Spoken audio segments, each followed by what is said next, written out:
I'll read it to you word for word.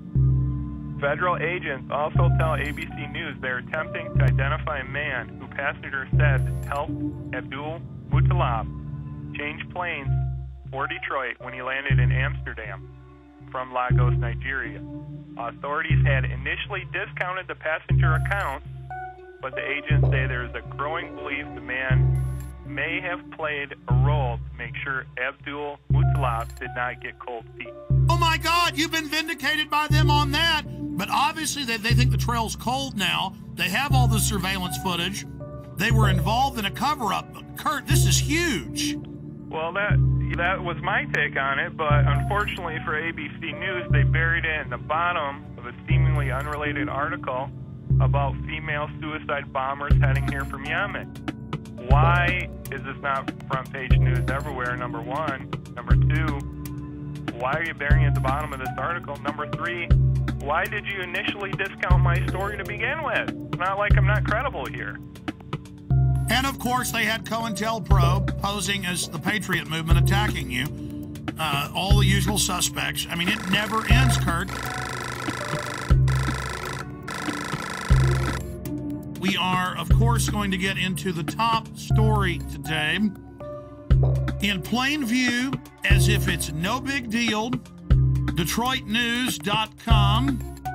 Okay, it was a U.S. government agent that was the smart-dressed man that led Umar Farouk al-Matab, or the underwear bomber, on to the aircraft in Amsterdam.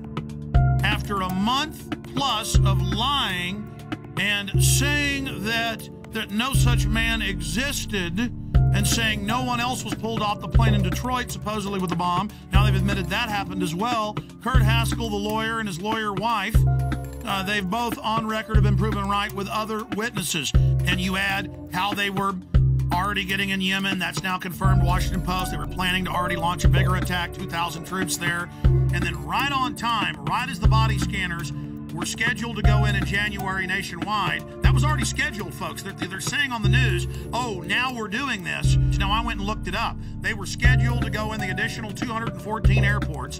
They were in less than 20. So although we have acquired these machines, they are not as widely deployed as they should be. In your current role as a consultant, do you have an interest in body scanners? We consult with all kinds of firms, including firms that do manufacture body scanners. You do have some interest in more sales of body scanners.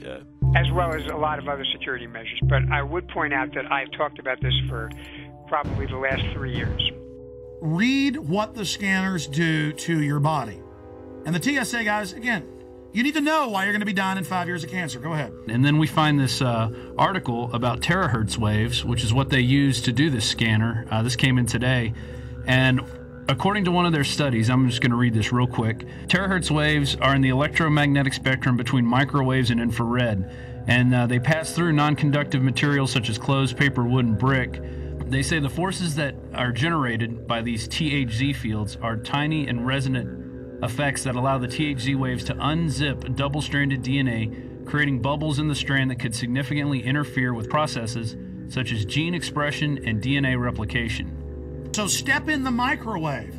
And of course, the fools don't know that the reports you've pulled up and I've looked at, these things are leaking. But the TSA guys are going to love dying of cancer. Oh, yeah. This is fun. Surrounding it. They're all around it. The thing's right there. Well, see, that's kind of the good thing, though. See, evil always gets judged. These guys make excuses. They're going to make excuses about scanning naked children, scanning naked women and men. They're going to make excuses about how it doesn't hurt you. They're the ones that are going to die first. Oh, yeah. 8 hours a day standing around it. And I'm sad for them, but this is what they want. This is what they get. This is a test of the emergency alert system. Let's go ahead and play the clergy response team clip. Now remember, before this became national news, we got the secret documents from pastors who've been recruited by FEMA. We posted the secret documents with FEMA phone numbers. Train your flocks to turn their guns in. Train your flocks to go to FEMA camps. Train your flocks to take forced inoculations. People didn't believe us, just like they didn't believe the MIAC report. Then, suddenly, local news began reporting it, but like it was a good thing. Now, listen, will martial law ever be a reality? And the preachers are there, being paid by the government, faith-based initiative, now continuing under Obama. to tell their flocks to do what they're told by the authorities, and the government's biggest threat is the American people. That's a quote.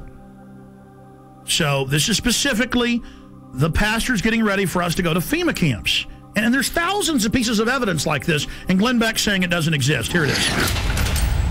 Law ever become a reality in America? Some fear any nuclear, biological, or chemical attack on U.S. territory might trigger just that.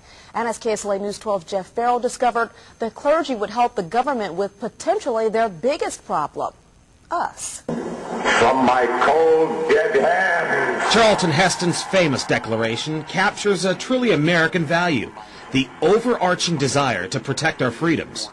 But gun confiscation is exactly what happened during the state of emergency following Hurricane Katrina in New Orleans. U.S. troops also arrived, something far easier to do even now thanks to last year's elimination of the 1878 Posse Comitatus Act. That forbid U.S. troops from policing on American soil. If martial law were enacted here at home, like depicted in the movie The Siege, easing public fears and quelling dissent would be critical. And that's exactly what the Clergy Response Team, as it's called, helped accomplish in New Orleans. Jeff, the primary thing that we say to anybody is let's cooperate and get this thing over with, and then we'll settle the differences once the crisis is over. Such clergy response teams would walk a tightrope between the needs of the government versus the wishes of the public. In a lot of cases, these clergy would already be known in the neighborhoods in which they're helping to defuse that situation. For the clergy, one of the biggest tools that they will have in helping calm the public down or obey the law is the Bible itself, specifically Romans 13. Because the government is established by the Lord, you know, and that's what we believe in the Christian faith. That's what's stated in the Scripture.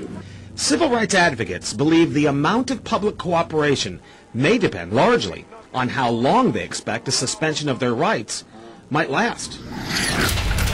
And see, here is Mother Jones. Should Obama control the internet? It says right here, Senator John Rockefeller, goes by J. Rockefeller, has announced they need to end the internet, that it's bad, and that private companies will have government hubs tied into them to snoop on everyone without warrants and to be able to shut down the web instantly. See, right now the government has to get warrants and go out and seize all the hubs. Here's another one. America's secret police. Intelligence experts warn the proposal to merge two Pentagon intelligence units could create an ominous new agency. And the head of cybersecurity just resigned 3 weeks ago, saying the Pentagon and Homeland Security are taking over the internet and it's a threat to freedom in America. So their own guys quitting, saying this takeover is happening. All the radio and TV in the nation under the emergency alert system in '96, under a federal law and executive order, FEMA is wired into the transmitters themselves and cable to take over all the systems and broadcast anytime they want. Before, the stations would tune to a signal themselves. Now that's out of their hands. All of that's going on. So see, they've got the preachers, they've got the citizens, they've got the military prepared for martial law, and they could remotely listen to you even when the cell phone's off. That's standardized, the cell phones. And all telecommunications companies were given $9 billion total to put in whole floors for the NSA to move into. So the NSA doesn't tap the phone companies. They are the phone companies. Just like FEMA on all radio, TV, cable, you name it, is already in control with hubs at the transmitter site or at the satellite uplink site. The last piece of equipment, this is in my film Police State 2000, by the way. See, I was sitting there talking to the engineer in 1996 at KJFK FM, and he calls me over and goes, look at this, Alex. They're ordering us to do this. Here's all the secret documents. We're not supposed to show this to anybody. And I was sitting there reading it. FEMA takes over through this. Everything you do goes through this system. I mean, that's what you hear when it goes, bang, bang, bang. You know, this has been an emergency alert system. That is a federal test tone going via shortwave radio transmitters, dials in, and takes control of your radio station. And that's what they say right here. During emergencies, when they're rounding people up and arresting them and shooting people, their job is to keep the media shut down. They don't have to come arrest Alex Jones. They hit one button, the internet shuts off. They hit one button,